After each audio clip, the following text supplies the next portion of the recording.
What is up, everyone, and welcome back again to this will be part three of my monthly mashup or whatever monthly wrap up, which I should have just did regular videos, I guess. But anyways, I've had a few different trips to the LCSs since my last card shop video. There's nothing super amazing here, but for me, there is a big boy card at the end. I have two LCSs, but my favorite go-to, if you're ever in the Louisville area, is Louisville Sports Cards. The other one has nice stuff, but they are more focused on modern basketball, football, and gaming. I prefer Louisville Sports Cards. It has that old school card shop feel that I'm used to, like when I was a kid. Not that the other place is rude, but I get a much more down to earth vibe from the owners there. So, anyways, the other one is through the decades. So, I mean, if you're ever in the area, definitely visit them both. But for vintage and baseball, Louisville Sports Cards is definitely my favorite. So let's just get into it. Obviously, we got the Yankees team card from 1972 Topps. Um, you know, I don't mind team cards when they're like this, and I don't mind landscape when they're like this. Like if they would just do a landscape team card from back in the old days, I'd be perfectly fine with it. I think they're cool, and I even like the kind of the. They don't have it on this one, obviously, but the ones with the manager photos, I think are pretty cool. I just don't know why they don't do that anymore. And especially with Heritage, you would think they would throw back. So I don't know if anybody knows. Maybe there's a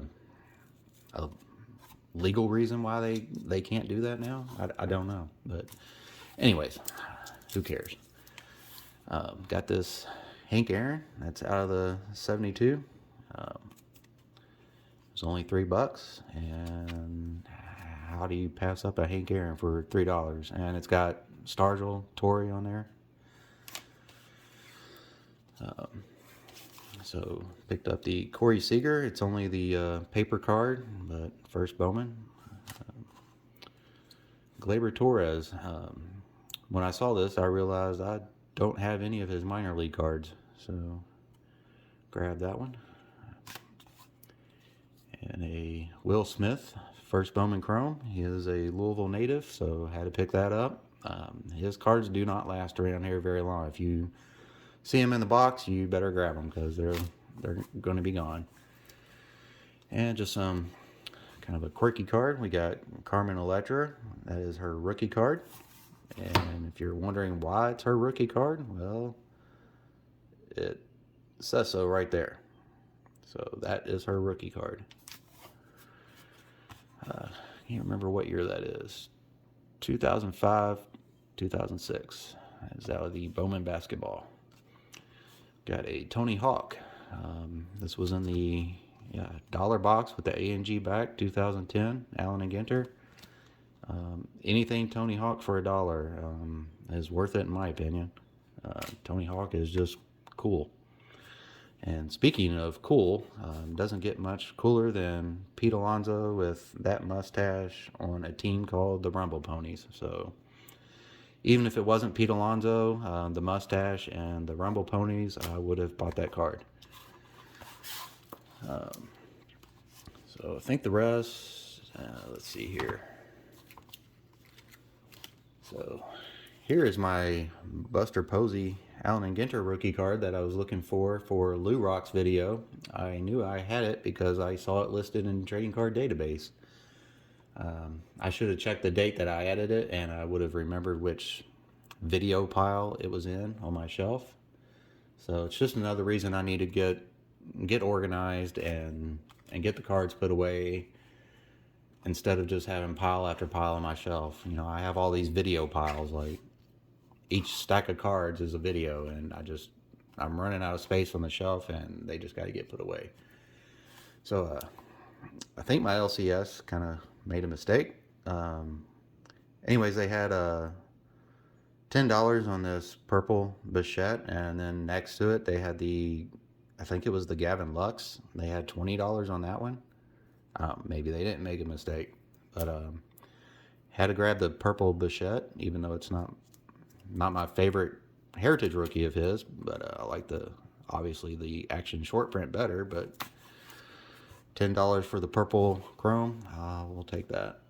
And you never pay sticker price at this place anyway. So there's the Nolan Ryan, Steve Carlton out of 75.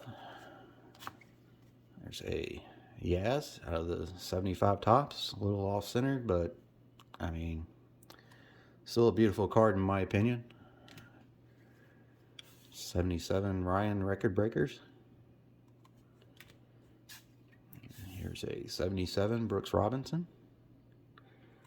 And then I saw this Whitey Ford and had to have it. The 57 style is just super clean. I really like it. I saw this little defect there. I thought it was just a crease. Ends up it's a slight tear, but I don't mind it. Other than that, it's a super sharp looking card. And when I got to the counter, ended up with about 15% off the total anyway. So I'm still very happy with it. I like the centering, I like the corners, everything about that card is pretty sweet. So, and then my big boy card is this 58 All-Star Mantle. So I went there with the intention of buying the Hank Aaron version of this card that I had left behind the week before because I thought it was a little bit high. But when I got there, I saw that they now had the Mickey Mantle All-Star. $100 was the sticker price for this. But he always knocks off a good 15% at least when I go up to the counter with my stack. So, I probably got it more for around 85-ish, 90. It was tough to leave the Aaron behind because it looked so good, but so did this one. Also, my son was with me, and he thought this one was cool. I try to teach him a little bit about the players. He definitely knows who Mickey Mantle is. He doesn't really care about cards. He's not into sports. But the fact that he thought it was a cool card just kind of made me lean more towards buying that one. So the Aaron was 75, and it's been 3 weeks. It's probably going to be another 2 weeks before I can get back to that shop. So I doubt he's going to have it by the time I can make it back. But if he does, that's the one I'm going to grab. I've also already grabbed a few cheap ones on ComC already. I want to focus on vintage, but I never really had a vintage focus. So I think moving forward, my vintage focus will be for the older vintage. It will be these all-star sets, or subsets, whatever you want to call them. I know they're part of the base top set. So yeah, even though they're going up in price, I think they're still a good value. I definitely can't afford a 58 Mantle. One of my favorite Mickey Mantle cards is the 1960 tops. It's just not going to happen. My LCS has one, and it looks really good, but it's $500, and I just don't have the $500 to pay for it, even with his discount. So my other vintage focus is going to be basically any set from the 70s. I got to work on, eBay search list, I guess. I'd like to start with 77 if I can, but if I can find a 73 or a 70 whatever starter set, I'll go for that as well. So I'm not really too picky on which set I start with. In fact, I'll pick up any 70s lots that I see. So yeah, that's my LCS pickups. Maybe a while before I get back there. With summer starting up, we've got camping trips every month. We've got Cars and Coffee each month, which I would have loved to have went to the first Cars and Coffee of the season and got some footage. That was my plan, but instead of being a friend, I had to be a parent since he had to be grounded. So, and that also grounded me, although I probably should have went, but that might have been a little mean.